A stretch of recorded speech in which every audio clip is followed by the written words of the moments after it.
music and we'll begin.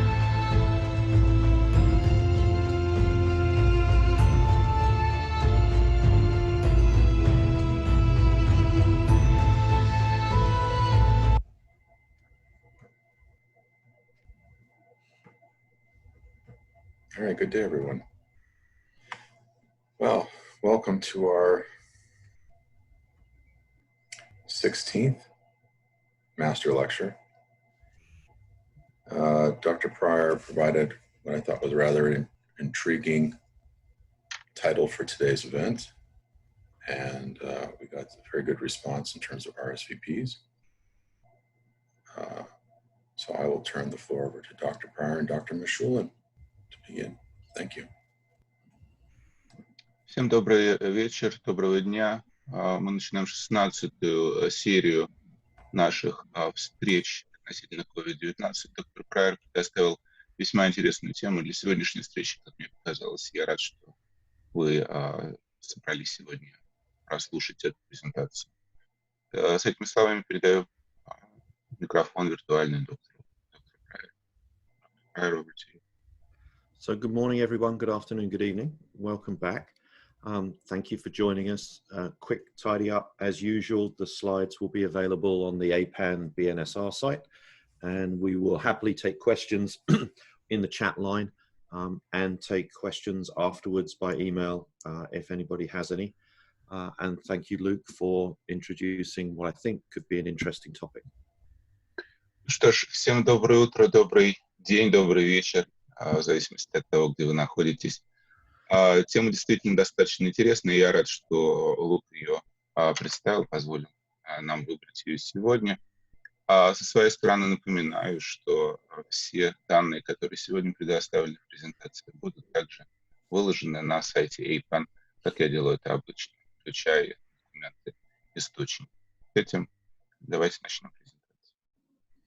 So today's talk is about the antibody response to SARS-CoV-2 and responds to some recent publications that give us some interesting and somewhat mysterious results for that antibody response. Тема сегодняшней презентации — реакции антител на инфекцию SARS-CoV-2 и весьма интересный иммунный ответ, который получают пациенты. And because the studies that I want to talk about are ongoing longitudinal studies, so they are studies that are looking at the response over time. Some of them are preprints and are not yet peer-reviewed, but those will be identified in the slides. Некоторые из этих источников, которые использовал я сегодня, являются препринтами, то есть не готовыми к полноценной публикации. Я их отметил отдельно в моих слайдах.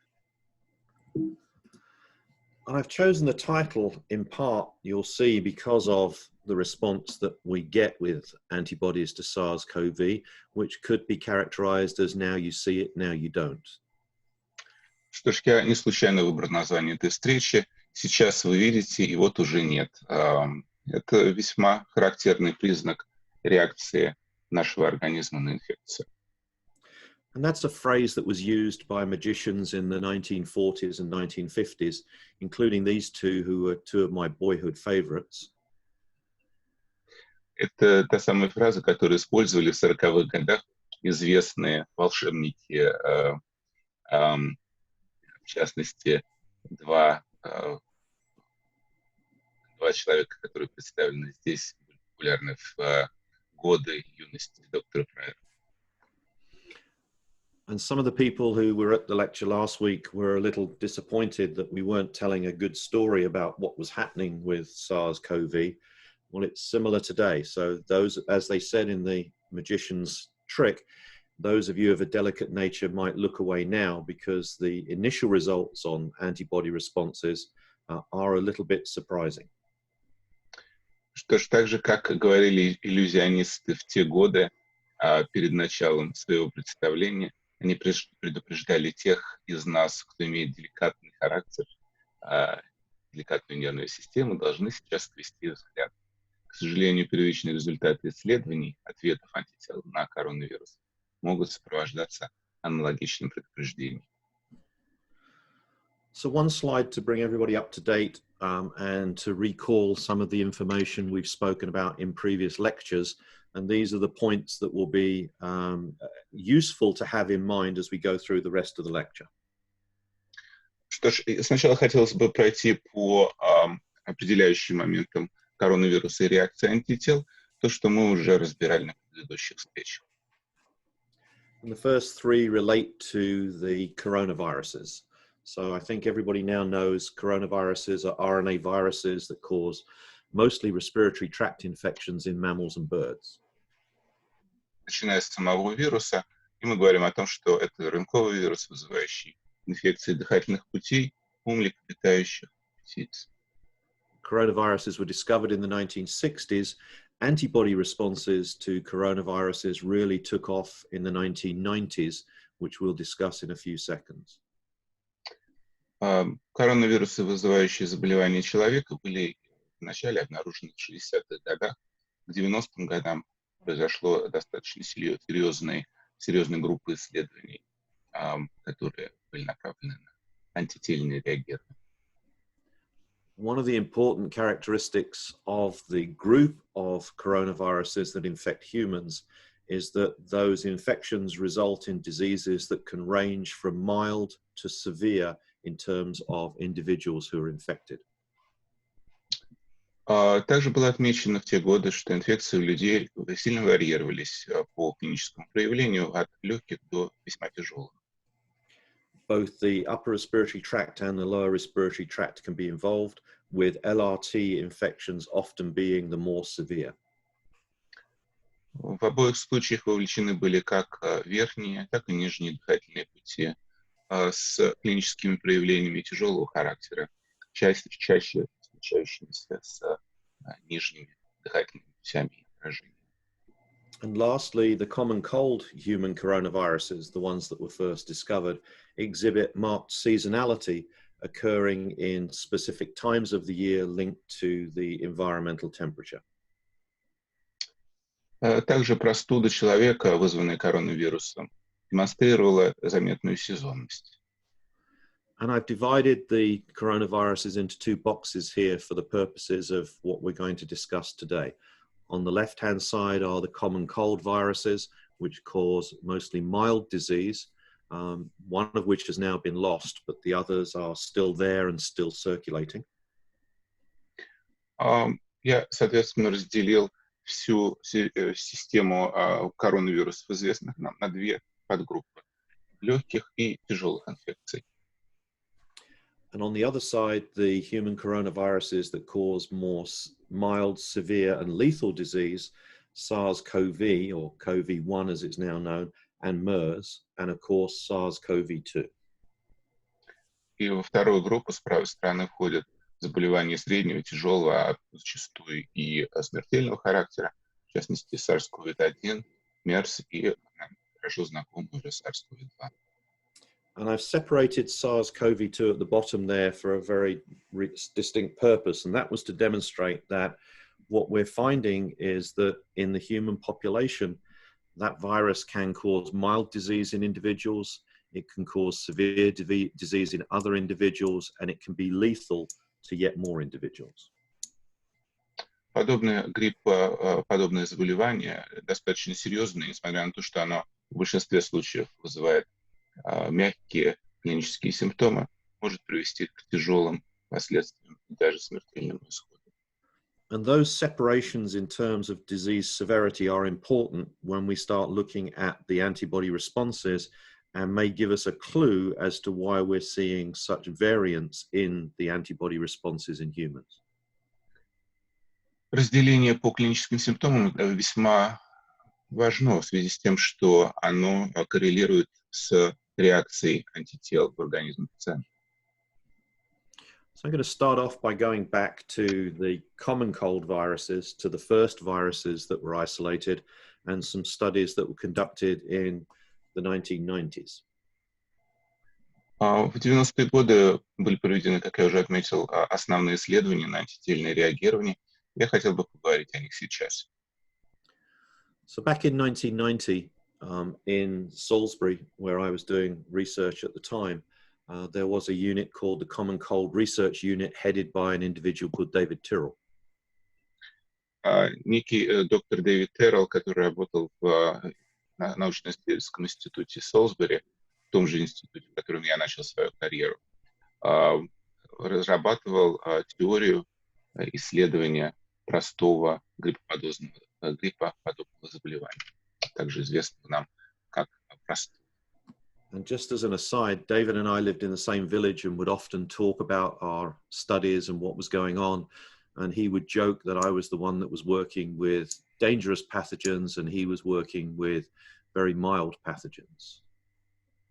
Собственно говоря, мы были близкими друзьями, и зачастую в деревне, в которой мы проживали вместе, мы встречались и шутили о том, что в то время, когда я занимаюсь серьезными, опасными инфекциями, он исследует простуды. David was a bit older than I was, but he lived to see the SARS outbreak, which surprised him. If he'd lived to see the SARS-CoV-2 outbreak, he would have been shocked that his research has finally caught up with my research in especially dangerous pathogens. Он был гораздо старше меня, однако первую волну заболевания SARS он успел увидеть своими глазами и был поражен тем эффектом, который последовал после него. Конечно же, SARS-CoV-2, он был еще более поражен и удивлен тому факту, что его исследование простых простуд каким-то образом совпало с моим исследованием опасных инфекционных заболеваний. I tell that story in part because this study is one where volunteers were voluntarily inoculated with coronavirus, studies that David could do with his mild strains that we simply can't do with the more severe strains. Чем его исследование характерно, это тем, что он использовал добровольцев, которые прививали себе инфекцию простуды и, соответственно, были использованы как методы реагирования исследования заболеваний. Сделать это с инфекционными заболеваниями более серьезного характера, естественно, невозможно. Sorry, Dennis. Moreover, he was able to do challenge studies with a 12-month challenge after initial study. So he was able to boost his study patients. Again, something we simply can't do as far as SARS-CoV-2 is concerned. Более того, помимо добровольцев, он также провел 12-месячный тест повторного заражения, который был также рассмотрен с точки зрения клинических симптомов и антительного реагирования. Anyway, this is the cardinal study associated with antibody response. David had 15 volunteers and he inoculated them with the human coronavirus 229E. He also did some OC43 studies.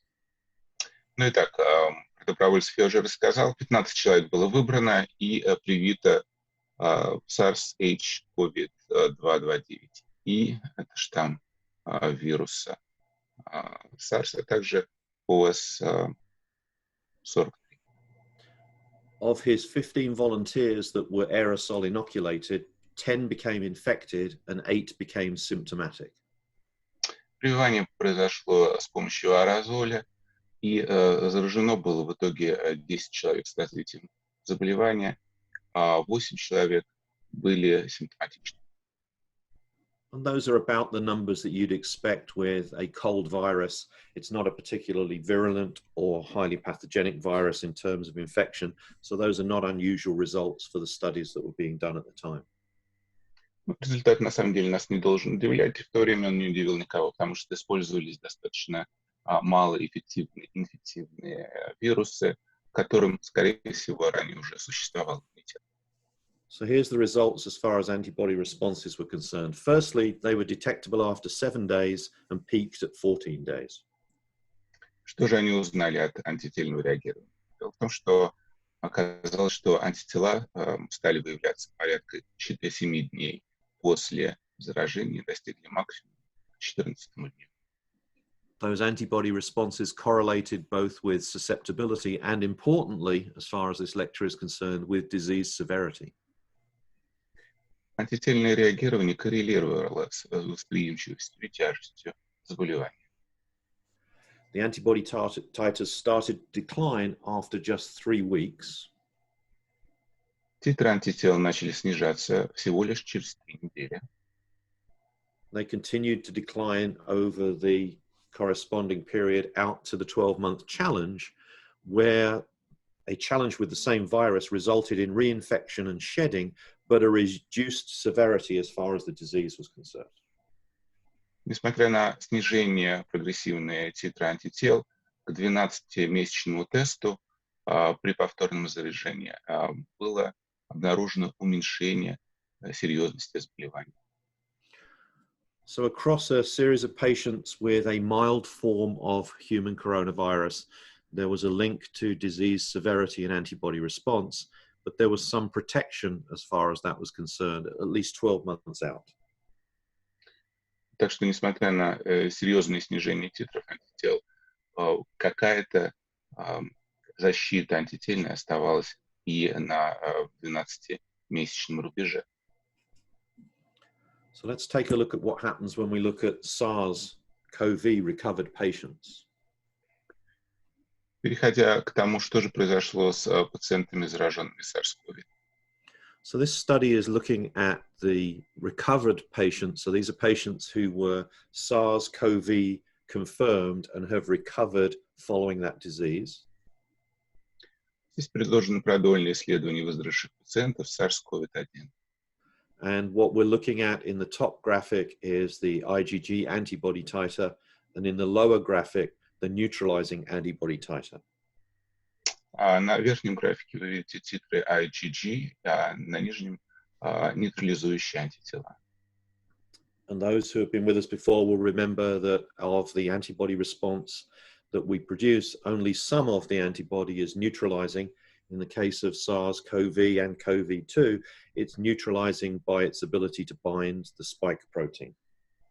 Напоминаю вам, что нейтрализующие антитела не все являются функциональными. Функциональными из них являются только те, которые связываются с S-протеиновым шипом вируса. So in 56 patients that were followed in this study, the titers in this disease peaked at 4 months post-symptoms. Из 56% участвующих в этом исследовании мы обратили внимание на то, что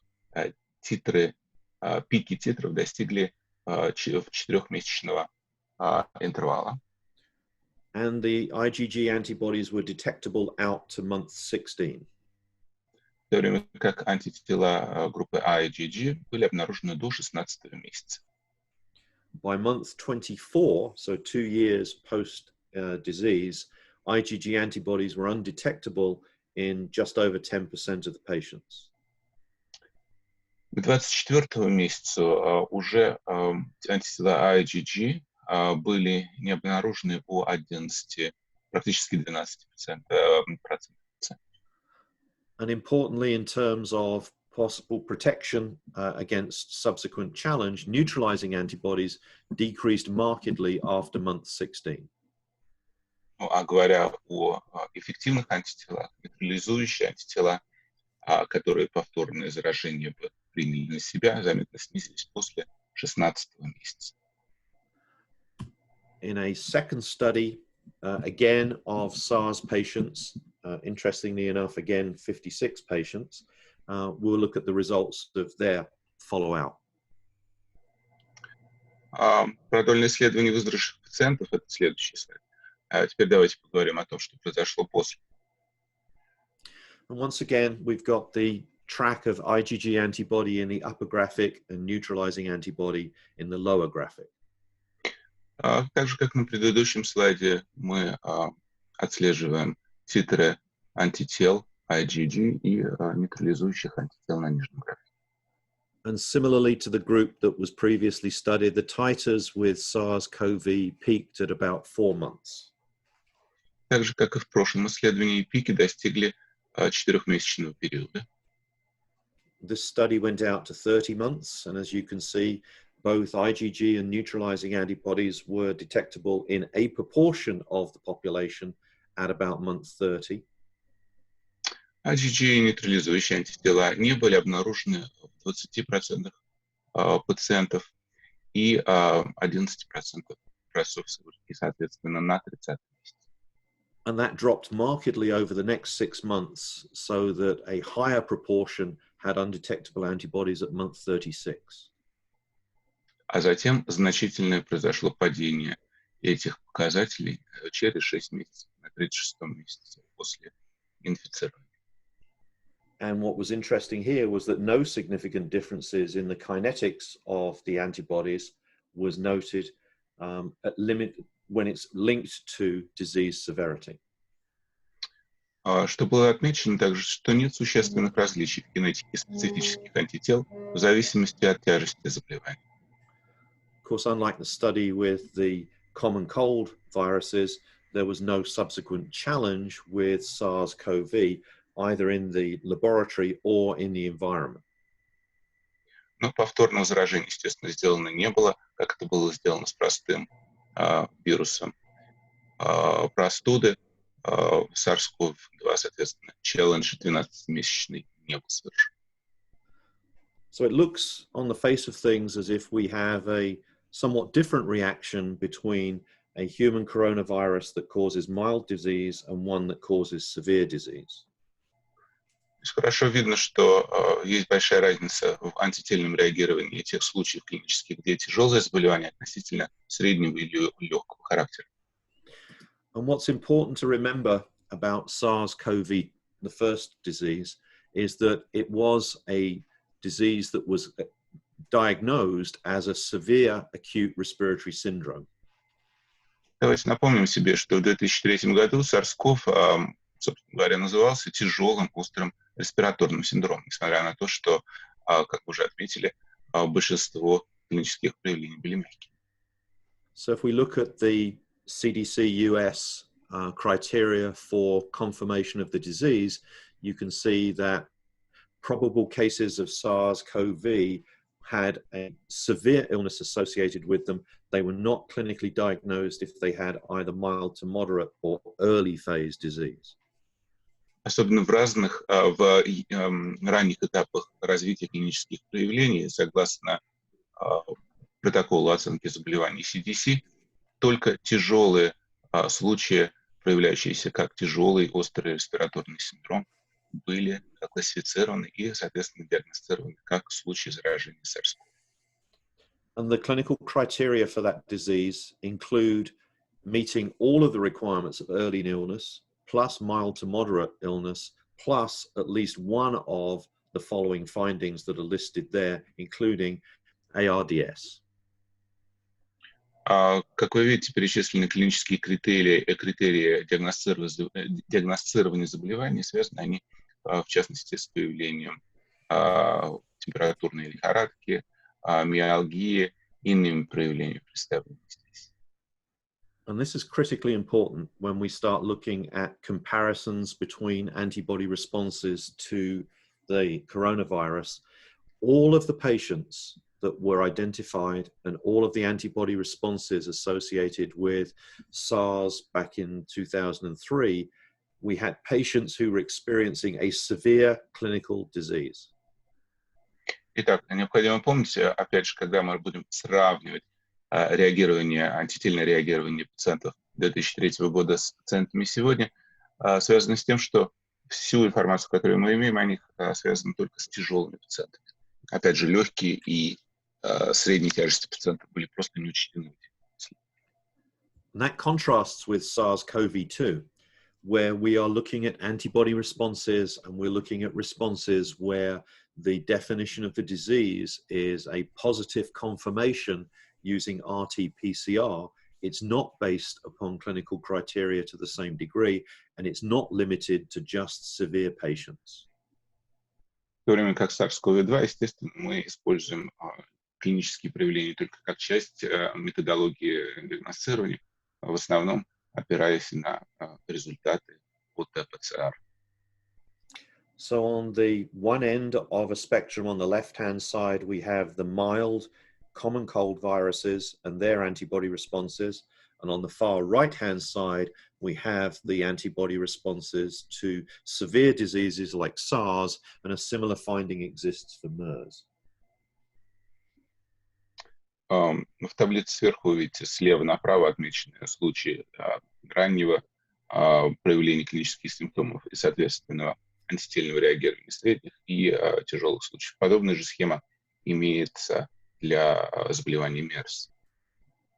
And depending on which patient population we're looking at, we may see patients who have a mild type SARS-CoV-2 or COVID-19 disease.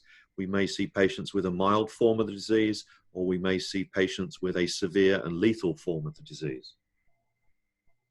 Доктор правильно напоминает, что в те времена также присутствовали слабые, мягкие случаи заболевания, так же как тяжелые.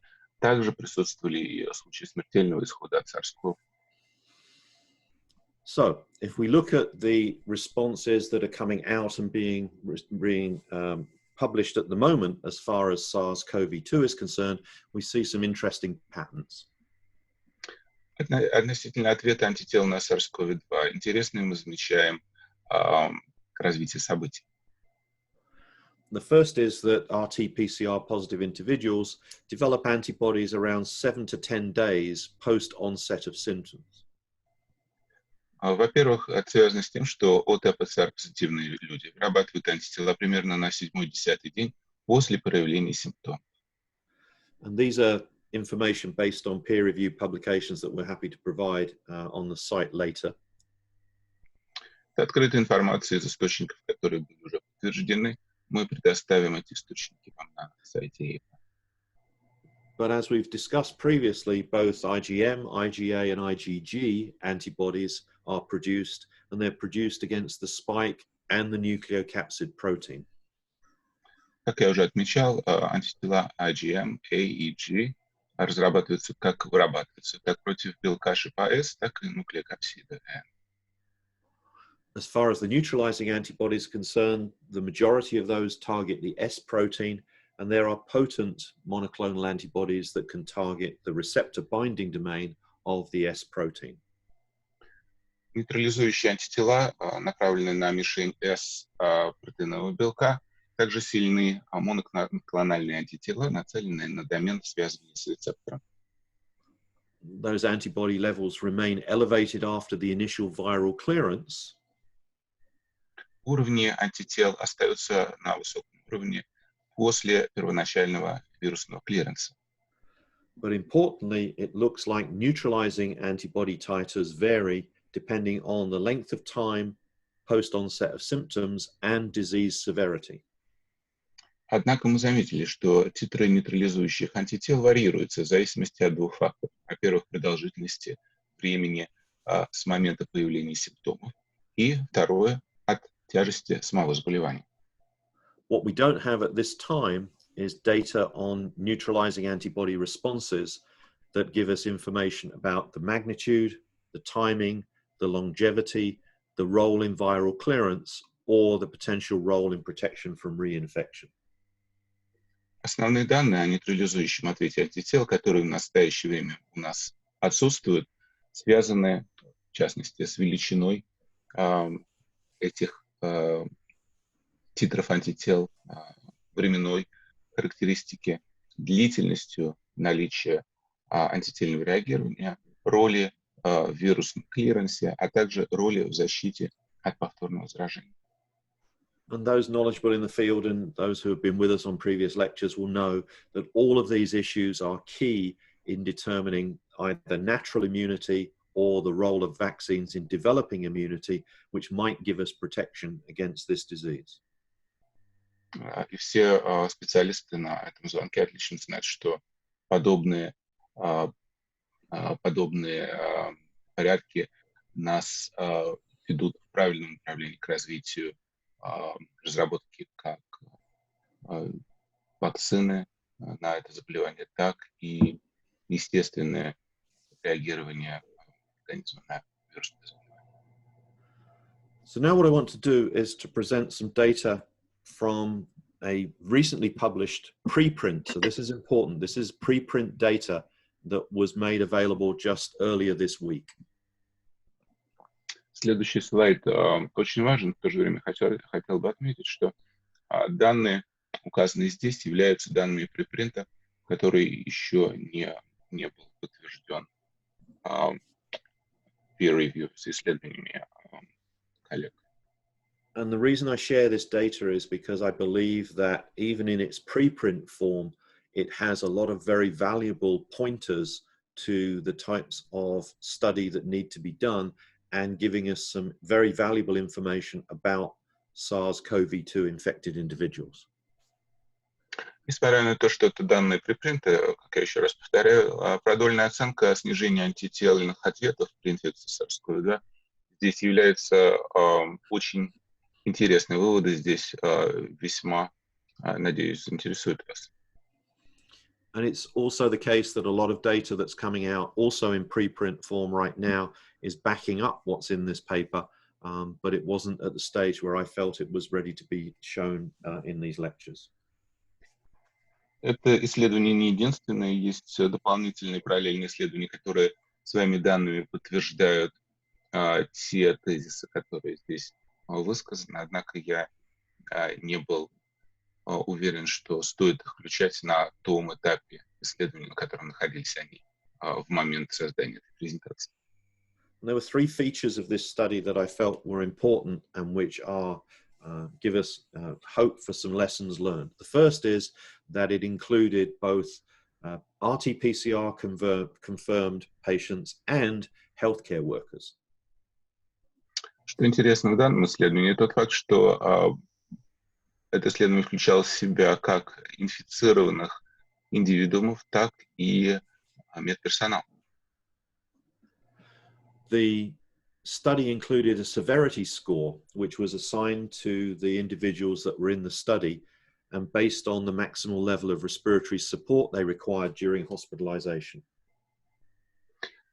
А также была проведена оценка тяжести заболевания и была назначена пациентам критерий на основании максимального уровня развития респираторного дистресса и, соответственно, поддержки, которая требовалась им в период госпитализации. So the cohort that was studied here included the full breadth of COVID-19 severity, everything from asymptomatic infection in the healthcare workers right the way through to individuals who needed ECMO treatment for severe respiratory failure. Эта когорта пациентов, инфицированных индивидуумов, включала в себя полную палитру степени тяжести COVID-19, от бессимптомной инфекции до тех, кто нуждался в дополнительной оксигенации через телесную мембрану ЭКМО при тяжелом случае поражения легочной ткани. And as you can see in the chart here, they had a reasonable spread of severity and participants across the cohort. Как вы видите, у них хорошее было распределение как по клиническим проявлениям, так и по количеству участников. And likewise, they had a reasonable spread of outcome across the cohort, including individuals that had a severe form of the disease and unfortunately died. То же самое имеет отношение к истечению заболевания. С правой стороны вы видите, что у них хорошая выборка в когорте была сделана, включая тех пациентов, которые, к сожалению, погибли. So let's look at some of the data. Что ж, давайте посмотрим на те результаты, которые они получили. This graphic is the first one that's in the paper. It talks about the kinetics of antibody development. Первые графики, которые они включили в свое исследование, связаны с кинетикой развития антител. And what you can see is that they have subdivided this into classes of antibody, IgM, IgA, IgG. Разделив на классы антител, представленных здесь на слайде. And they've mapped those to the S protein, to the receptor binding domain, and as neutralizing antibodies. Они провели маппирование с нейтрализующими антителами, связанными со смертельным белком и нуклеокапсидом. The dots on there conform to the severity score associated with the patients. And as you can see, a number of patients were sampled many times to get the plots that are shown here. Те точки, которые вы видите, их цвет характеризует серьезность клинических проявлений у пациентов. В зависимости от количества проб, которые у них брали, соответственно, они появляются на графике дважды. And just summarizing this data, which is looking at the days post-onset of symptoms and the antibody response, we see pretty typical results for an antibody response to an acute respiratory infection. И рассматривая этот график относительно оси X, выложен, естественно, у нас дни заболевания, мы видим типичные результаты антительного ответа на стандартную острую респираторную инфекцию.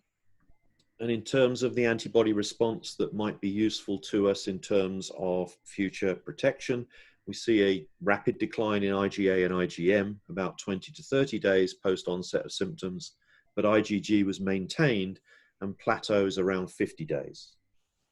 Как вы видите, наблюдается быстрое снижение антитела GA и IgM порядка 20-30 дней после развития клинических симптомов, в то время как IgG сохраняет свое плато и поддерживает, соответственно, свой уровень до 50-го дня после проявления первичных клинических симптомов. And you can go into the details of the paper, which we'll make available, but as you can see, there's a rapid rise in IgM post-onset of symptoms, followed by IgA, and then ultimately IgG having the plateau that you can see here. Вы видите, первичное увеличение титров IgM происходит раньше всего, затем IgA, и дольше всего сохраняется плато антител IgG.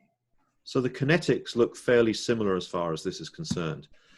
But in terms of the neutralizing antibody response, if we dig down into the data, we see a slightly different picture. То есть кинетика примерно одинаковая у всех классов антител, за исключением одного, нейтрализующих антител, к которому мы переходим на следующем слайде. So in the paper, they presented the overall picture, again, of neutralizing antibody days post-onset of symptoms, but they also broke it out in terms of two patients that have severity 0 and two patients that have severity 4. And you can see marked differences as far as those patients are concerned. Так же, как на предыдущих графиках, вы видите увеличение титра NAB в днях относительно начала клинических проявлений. Корреляция между титром и тяжестью заболевания весьма явно проявлена на правом участке этого слайда, где вы видите быстрое снижение титра NAB, начиная с 40-го. And they did a nice job of plotting the IgM, IgG, and IgA responses to those three viral proteins, but they also plotted neutralizing antibody, and it's this line that I want to take a little look at. На графиках отмечены все линии, как IG, A, M и G, но нас интересует, естественно, NAB, нейтрализующие антитела. What you can see is that in the patients with low severity, that neutralizing antibody response was somewhat limited, whereas in the disease, patients with a higher level of disease, a higher severity, that response in terms of neutralizing antibody was much higher. И, как мы видим, здесь идет прямая корреляция между тяжестью заболевания и реакцией нейтрализующих антител. Чем выше клинические проявления, чем они более серьезные, тем выше уровни титра антительного реагирования. And in this study, there was a clear correlation between the antibody titer for neutralizing antibody and the disease severity. Еще раз повторяю, что здесь высока корреляция между титром и тяжестью самого заболевания. However, in both cases, particularly marked in the severe cases, that decline of neutralizing antibody titer began as soon as 40 days post-onset of symptoms. Однако, так же, как вы видите на слайде, происходит быстрое снижение титра NAB, начиная с 40-го дня, несмотря на тяжесть заболевания. And again, the study showed that 65 days post-onset of symptoms, less than 20% exhibited potent neutralizing antibody titers. И, к сожалению, исследование показывает, что на 65-м дне после развития клинических проявлений менее 20% показали сильные защищающие титры нейтрализующих антител. And looking at that data in a slightly different way, we have here the severity groups being shown as a group of 0 to 3 and 4 to 5 in each of these graphics. And what we're looking at here is the neutralizing antibody, the days post-onset of symptoms to peak neutralization, and the neutralization here days post onset of symptoms. На следующем слайде выложена та же информация, но в другом варианте, где были категоризированы тяжести клинических проявлений от 0 до 3 и потом от 4 до 6, соответственно. И вы можете наблюдать кинетику развития нейтрализующих антител в зависимости от группы риска. And in the lower pane, we have the IgG, IgM, and IgA responses. В нижней части вы видите IgG, IgM и IgA антительные реакции. And there's a lot of information in these graphics, but three of the key findings are: the first is that there is a correlation between the neutralizing antibody titer and disease severity, which is shown in this pane here. Много информации можно деривантно вывести отсюда, однако основная из них следующая. Происходит очевидная корреляция между титрами нейтрализующих антител и тяжестью заболевания. Это мы видим на графике. And this backs up the idea that the less severe cases versus the more severe cases, the amount of neutralizing antibody is substantially different depending on the disease severity. Это подтверждает нашу первоначальную теорию относительно того, что тяжесть заболевания напрямую коррелирует с количеством нейтрализующих антител в организме. Interestingly, as far as the neutralizing antibody was concerned, there was no correlation between the kinetics and disease severity, either in either of these peak or days to neutralization. Однако на кинетику реакции антител тяжесть заболевания не влияет. Это хорошо показано на графиках B и C. And again, interestingly, as far as this disease is concerned, there was quite good association between disease severity and the type of antibody subclass that was being produced. А также была замечена высокая ассоциация между тяжестью заболеваний и сабклассом антител, представленных на графиках ниже. Which backs up some of that earlier data. Что подтверждает ранние исследования, о которых я уже упомянул. So we now know that in these cases there is a linkage to severity, there is a linkage to peak titer. The issue now is how long does this last? So this is the key slide as far as the follow-up of these patients out to almost 100 days post-onset of symptoms. Что ж, корреляцию мы уже определили, а кинетический ответ тоже. Теперь необходимо поговорить о периоде действия антител, о их потенциальной долговечности. And like the previous chart, the severity 0 to 3 is shown by the black lines, and severity 4 and 5 is shown by the red lines. Черными, так же, как и на предыдущих слайдах, отмечены низкие и мягкие случаи клинических проявлений от категории 0 до 3, красными от 4 до 5. And we have plots here for neutralizing antibody, for the receptor binding domain, for the S protein, and for the N protein. Здесь выложены корреляции антительного реагирования на S-протеиновый белок N и RBD. And what's interesting is that for all of these antibodies, following the peak, the antibody titers began to wane after just 20 days post-onset of symptoms. Что интересно, в течение первых же 20 дней снижаются титры всех этих групп антител. So post-onset of symptoms, regardless of whether it's a mild disease or severe disease, there is a drop in antibody titer that begins just 20 days after onset of symptoms. Еще раз повторюсь, что снижение происходит вне зависимости от тяжести клинических проявлений и происходит серьезное снижение титров на 20-й день с момента развития болезни. As we said, there was also a healthcare worker cohort. This is the data for that cohort. На следующем слайде, как я уже отмечал, есть отдельная когорта инфицированных людей. Это медицинский персонал, он указан здесь на слайде справа. And 80% of these healthcare workers recorded at least one COVID-19 compatible symptom. 80% из них регистрировали схожие симптомы. But as you can see, they exhibited a similar antibody response, but much lower levels of antibody response, both antibody and neutralizing antibody, than we saw with the patients who had more severe disease.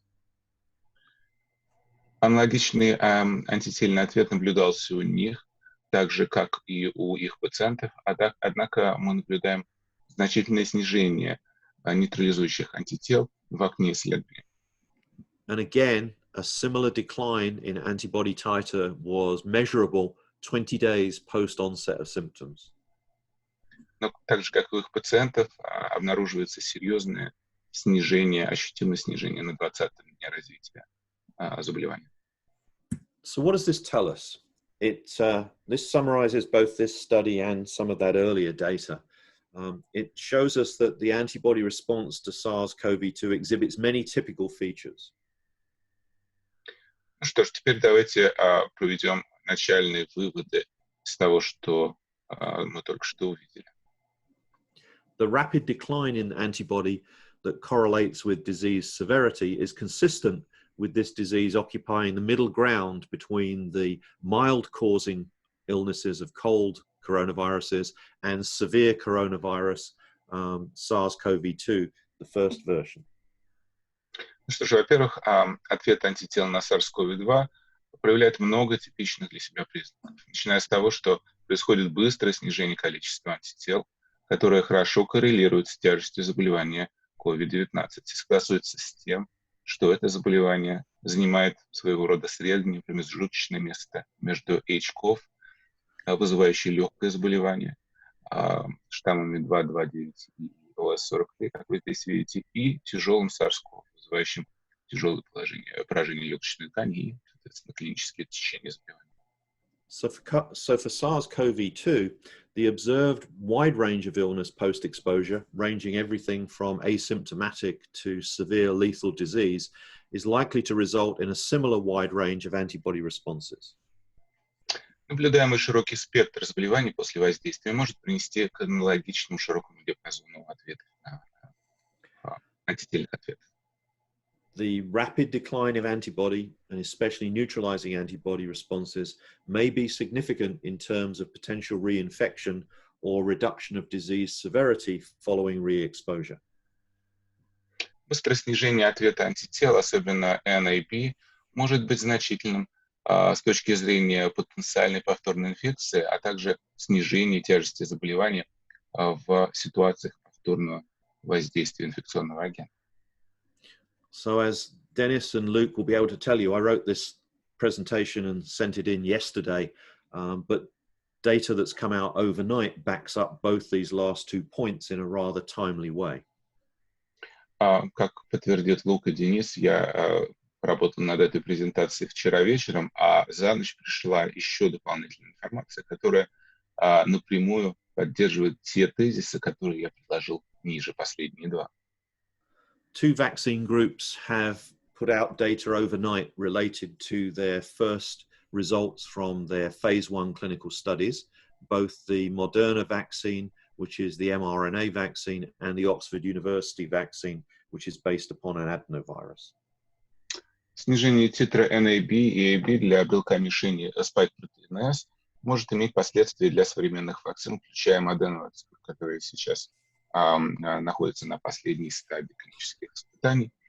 Частая повторная иммунизация может потребоваться для поддержания защитного титра антител.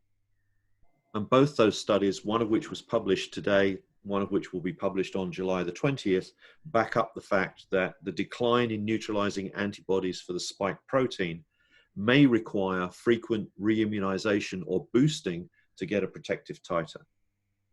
Оба исследования, которые я увидел за последнее время, одно из которых еще не вышло в публикацию, но произойдет 20 числа, говорит о том, что повторная иммунизация и повышение титров нейтрализующих антител будет не абсолютно необходимо для того, чтобы поддержать защитные характеристики вакцины. And both these vaccines in phase 1 showed that a boost to the initial immunization was extremely important in terms of developing a protective titer. Также оба клинических исследования, в частности их первая стадия, первая фаза, подтвердила, что повышение титра нейтрализующих антител на начальном этапе происходит очень эффективно с использованием этих вакцин. And lastly, I made the comment that studies on cell-mediated immunity, including those following vaccination, are urgently required.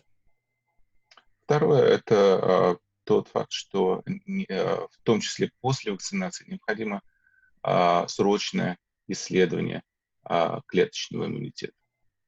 And in response to my urgent request, both groups published data on cell-mediated immunity for their vaccines overnight. И как бы отвечая на мои требования, указанные здесь, обе группы, о которых я упомянул, немедленно предложили результат исследования клеточного иммунитета. And interestingly, both vaccines following a boost showed T-cell responses that may be important in terms of how the vaccine provides protection in the event that antibody titers wane quickly. И оба исследования показали корреляцию с уровнем Т-лимфоцитов в крови инфицированных пациентов. So this appears to be a very timely presentation. It was not geared to be that, but it ended up that way. Словами, презентация просто находится на грани научных исследований. Я не хотел специально делать это, просто так получилось. So in summary, magic almost always has a rational solution, and it appears that the magic and mystery of the SARS-CoV-2 antibody response may have a similar rational solution. Похоже, что магия и тайна ответа антител SARS-CoV-2 могут иметь весьма рациональные решения. Whilst all the exposures result in an antibody response, the magnitude, but not the kinetics of the response, fit within the range of human coronavirus responses between those mild diseases and the severe forms. В то время как все воздействия приводят к антительному ответу, величина этого ответа, но не его кинетика, вписывается в диапазон ответов H-ков, которые очень различаются между собой от легкой, обычной простудной формы до тяжелого заболевания, таких как SARS-CoV-2. And I suggested yesterday that what we really need to solve is the puzzle of why do antibody titers wane so rapidly, and can they be boosted by immunization, and are there other immune responses, i.e. cell-mediated responses, that can offer long-lasting protection? Что нам действительно нужно будет решить, так это загадку, почему титры антител COVID-19 так быстро уменьшаются, и могут ли они быть искусственно усилены иммунизацией. Существуют ли другие иммунные ответы, такие, например, как клеточный ответ, которые могли бы предложить более длительную иммунную защиту. So we still don't know why those antibody titers wane so rapidly, but what we do know now is that it appears that at least some of the vaccines can be boosted by immunization, and that they can produce immune responses, cell-mediated response, that may give us some long-lasting memory protection. Что ж, мы все еще не знаем, почему титры антител на COVID-19 снижаются так быстро, однако мы знаем, что, по крайней мере, вакцины на короткий период времени будут работать. Задача заключается, опять же, усилить иммунный ответ путем усиления клеточного иммунитета, возможно, или повторной иммунизации пациента. But to answer that question, we'll have to wait some time. But at least all those nervous people can now open their eyes because the worst of the story is over. Ну, какое-то время у нас, естественно, займет ответить на последний из вопросов, поставленных мной. Однако для тех нервных людей вы теперь можете открыть глаза. So thank you for that. We welcome any questions, and over to you, Luke. Так что худшее позади. С этим спасибо большое всем вам за ваше внимание и передаю слово обратно. Thank you, Dr. Pryor. Thank you, Dennis. Excellent presentation. And it looks like we have several questions from the audience. Natalia Slivka was first up, so I'll give Natalia the floor and give her an opportunity to ask her question. Hello everyone, can you hear me? Could you speak a little louder, Natalia? Hello, can you hear me now? Just, yeah. Okay, so if we want to guess the trick of magician, we have to know where to look at and when to look at. So can we draw any practical conclusions regarding diagnosing COVID-19 based on what you said on the severity and timing of the disease course? Thank you. Well, thank you for paying attention. And oh, sorry, Dennis. Dennis? Oh, you cannot hear me. All right. Чтобы сформулировать ответ на ваш вопрос, необходимо, так же как в случае фокусов, знать, куда смотреть и когда смотреть на фокусника. Соответственно, я не очень хорошо расслышал, в чем заключается конкретный вопрос Натальи, но я думаю, что Стив уловил сейчас.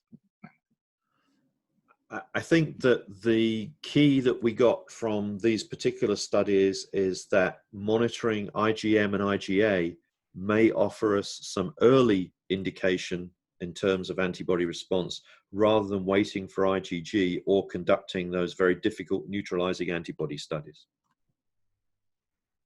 Идея заключается в том, чтобы мониторировать IgM, IgA, а не ждать, когда разовьется IgG, или проводить сложные системные исследования на нейтрализующие антитела. Соответственно, тесты на нейтрализацию антител, что является весьма сложным процессом. And that those IgA and IgM responses occur even in asymptomatic patients and therefore might be a useful marker. Они могут также являться хорошим маркером развития заболевания, даже в случае отсутствия симптоматики. IgM и IgA, как вы видели, развиваются достаточно активно у пациентов легкой формы.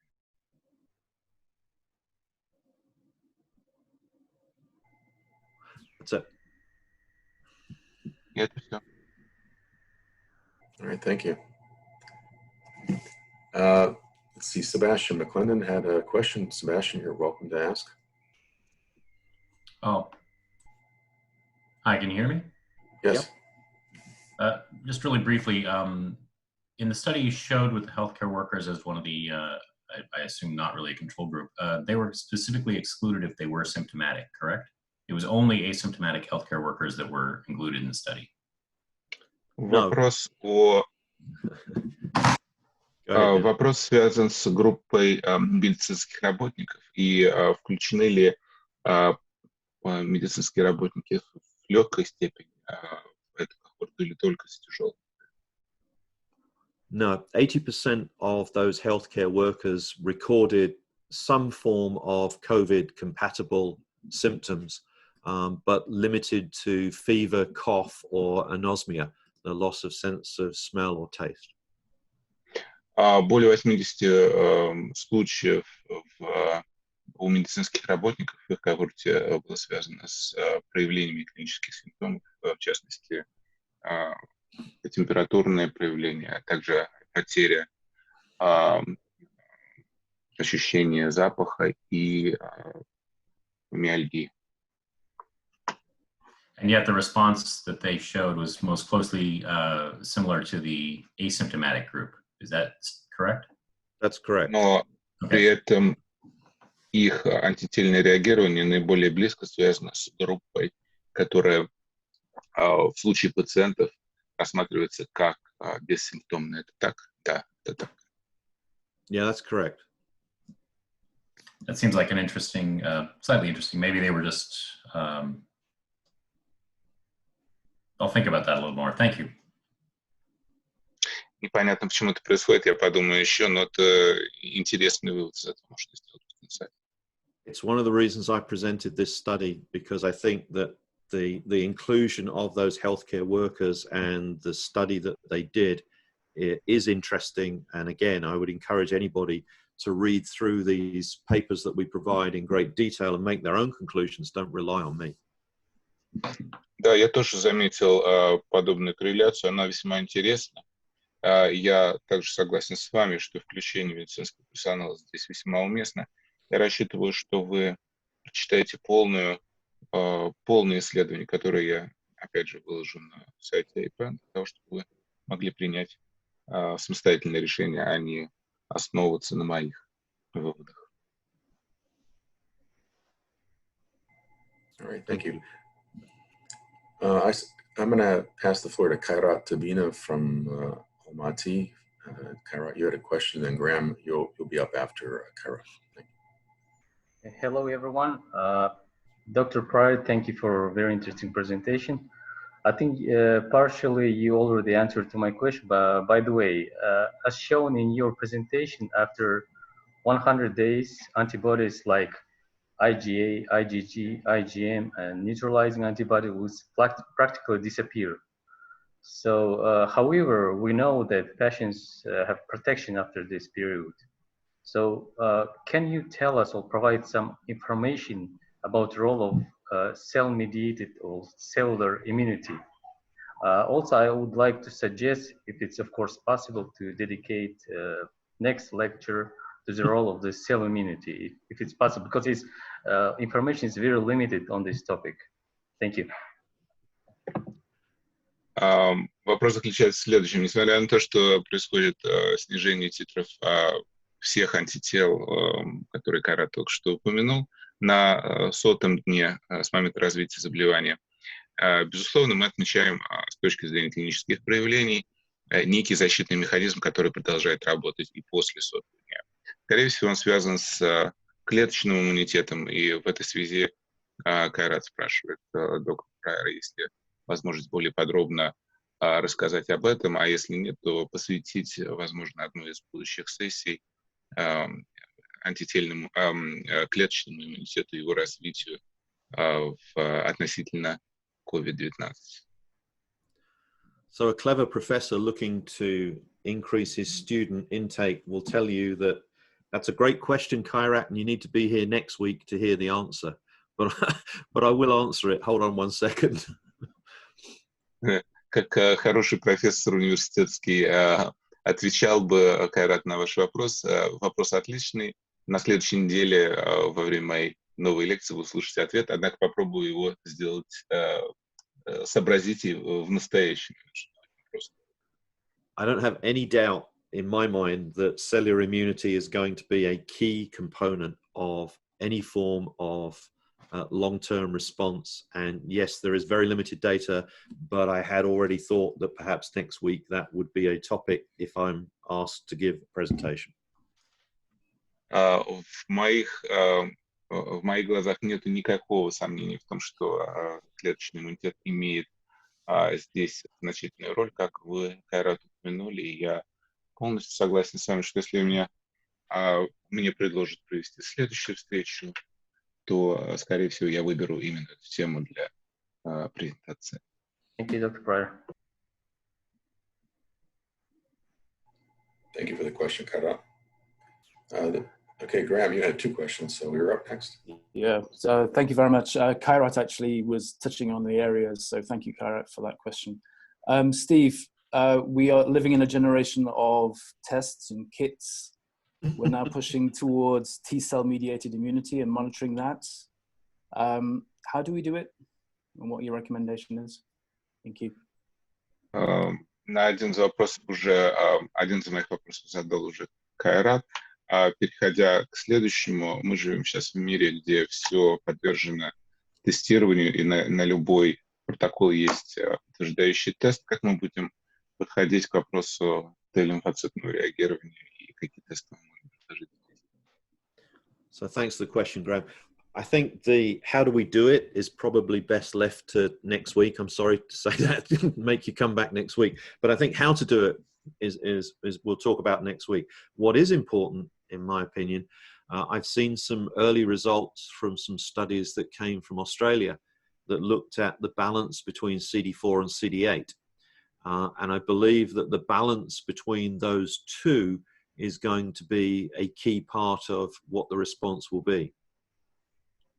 Я думаю, что более полный и расширенный ответ вы получите на следующей неделе, когда у меня будет возможность подготовиться. Однако ранние исследования из Австралии говорят о корреляции между реагированием, лимфоцитным реагированием CD4 и CD4 и CD8.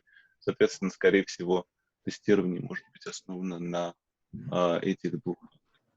And for those that aren't as involved in this type of thing as Graham is and some of the others are, CD4 we would expect to see as it's involved in the antibody response. CD8 is the killer response, which is more associated with intracellular pathogens.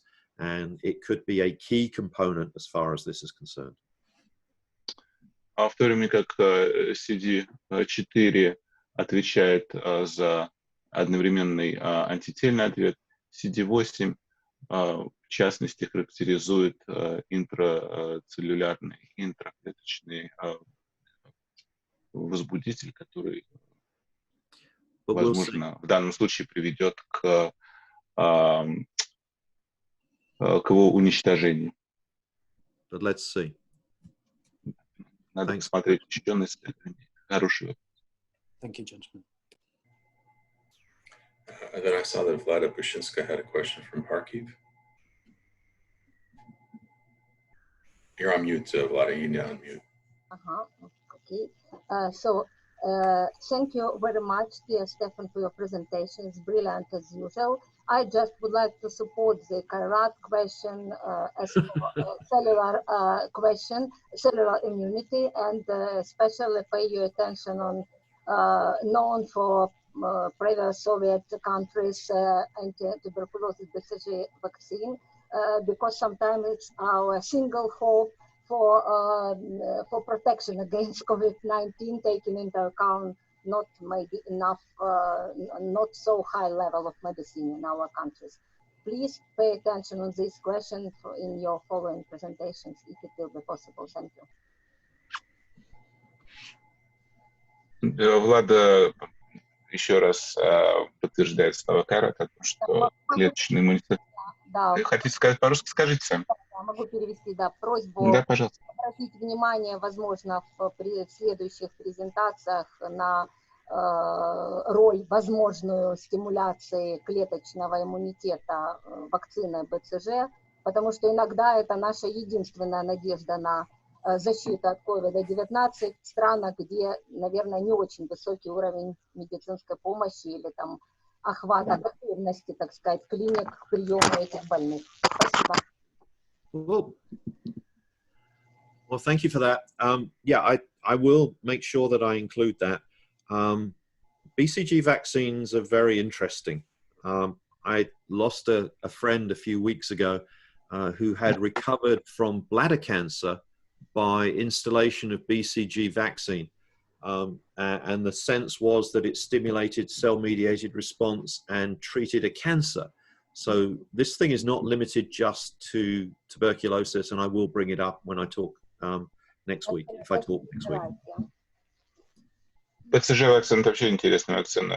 У меня приятель, который, к сожалению, погиб, однако долгое время он боролся с проявлениями рака. И одно из лекарственных методологий, примененных, была как раз вакцина БЦЖ. Таким образом, действительно, вы правы, она может повлиять на клеточный иммунитет и, соответственно, ограничить проявление таких заболеваний, как онкология, соответственно, не только туберкулез, скорее всего, не только SARS-CoV-2. Yes, it's as known, it's one of the effective means to stimulate non-specific cellular immunity. Происходит развитие неспецифичного клеточного иммунитета. Interestingly, it's extremely difficult to get hold of in the United States of America. We had a lot of problems getting hold of BCG vaccine that we could use in this individual, and we had to get special permission to import it because it's no longer available in the United States. Интересно заметить, что вакцина БЦЖ, несмотря на то, что вы отмечаете отсутствие других медицинских средств в иных странах, сама вакцина отсутствует в Америке. Нам приходилось получать специальное разрешение для импорта этой вакцины извне США, потому что ее здесь уже не производят. I have a few more minutes, but then I have to go. Yeah, Graham has a Мне еще follow-up осталось question. пара минут, и после этого мне придется удалить. Okay, Graham, you're on. Thank you, Luke, thank you. Steve, just a very quick recap on the importance and location of the activities of the IgA, IgG, and IgM antibodies, please. Yep. Thank you. For those who are unaware, we didn't put IgE in there because that wasn't studied, but two of the antibodies are very early produced and are related to secretory antibodies, so they can occur on mucosal surfaces, and the others are circulating antibodies. It would appear that something on the mucosal surface might help with the viremia in the upper respiratory tract and therefore might be an important response. Первые две из антител, которые упомянуты здесь, они связаны с мюкозой, с слизистой оболочкой. Соответственно, их инициальное увеличение титров этих антител приводит к снижению виремии в верхних дыхательных путях. I would not be surprised to see someone looking at a nasal installation of a vaccine that creates a secretory immune response as part of a cocktail of treatment for some of these patients going forward. Я не буду удивлен, если через нос будут предложены методологии лечения и внедрения вакцины для усиления иммунного ответа именно в ренальных полостях. Thank you. Thank you. All right, well, we'll open up the floor. If there's one last question, someone's welcome to ask it.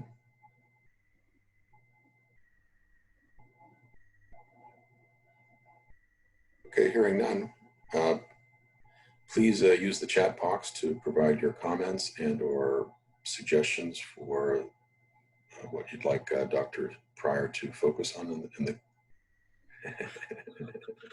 just some suggestions. We'll take a look at it.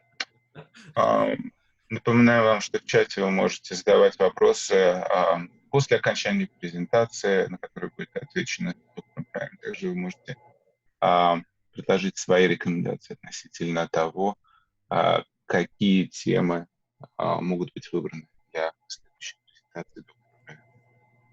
Make it simple, because I have to do all the research. Пожалуйста, выбирайте попроще темы, потому что мне приходится проводить весьма тщательное изучение этой темы, прежде чем представлять ее. All right, well, thank you, everyone. Thanks, Thank you everyone. all for- Lovely to see you. Take care. До свидания.